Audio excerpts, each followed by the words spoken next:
আসসালামু আলাইকুম। আজ আমরা প্রেসার রিলিফ ভালভ এবং প্রেসার সেফটি ভালভ সম্পর্কে কিছু ধারণা নিব।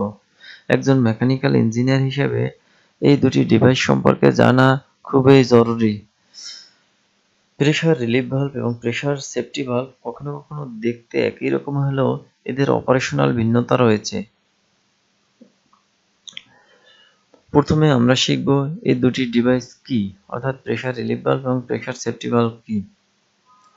প্রেসার রিলিফ ভালভ এমন একটি ভালভ যা সিস্টেমের প্রেসার পূর্বনির্ধারিত সীমা অতিক্রম করলে ধীরে ধীরে প্রেসার কমাতে সাহায্য করে। এটি মূলত প্রেসার কন্ট্রোল এবং অপারেশনাল সেফটি বজায় রাখতে ব্যবহৃত হয়। অর্থাৎ এই হলো প্রেসারটা আমরা যে সেট পয়েন্টে রাখবো, ওই সেট পয়েন্টেই সে কন্ট্রোল করবে, অর্থাৎ এটা কন্ট্রোলিং এর জন্য ব্যবহৃত হয়। অপরদিকে প্রেসার সেফটি ভালভ এমন একটি ডিভাইস যা সিস্টেমের প্রেসার হঠাৎ করে বিপজ্জনক মাত্রায় পৌঁছলে খুব দ্রুত খুলে গিয়ে এবং অতিরিক্ত চাপ মুক্ত করে সিস্টেমকে বিস্ফোরণ বা দুর্ঘটনার হাত থেকে রক্ষা করে।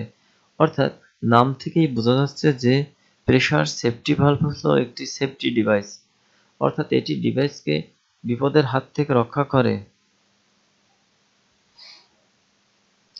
এখন আমরা দেখব প্রেসার রিলিফ ভালভ এবং প্রেসার সেফটি ভালভের মধ্যে পার্থক্য কি, এটি মূল উদ্দেশ্য কি। মূল উদ্দেশ্য হলো প্রেসার রিলিফ ভালভ ধীরে ধীরে অতিরিক্ত চাপ মুক্ত করে সিস্টেমকে সুরক্ষিত রাখে, আর প্রেসার সেফটি ভালভ হঠাৎ অতিরিক্ত চাপ হলে দ্রুত সিস্টেমকে সুরক্ষিত করে।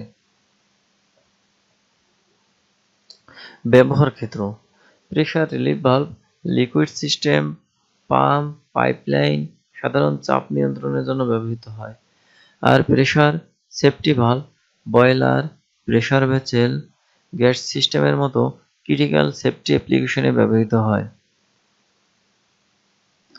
অপারেশন: পিআরভি ধীরে ধীরে খুলে এবং বন্ধ হয়, আর প্রেসার সেফটি ভালভ হঠাৎ খুলে এবং চাপ কমলে আবার বন্ধ হয়ে যায়। রিসেট প্রক্রিয়া: প্রেসার রিলিফ ভালভ রিসেট প্রক্রিয়া স্বয়ংক্রিয়, আর প্রেসার সেফটি ভালভের রিসেট প্রক্রিয়া স্বয়ংক্রিয় এবং ম্যানুয়াল দুই রকমেরই হয়ে থাকে। সবাইকে অনেক অনেক ধন্যবাদ। আসসালামু আলাইকুম।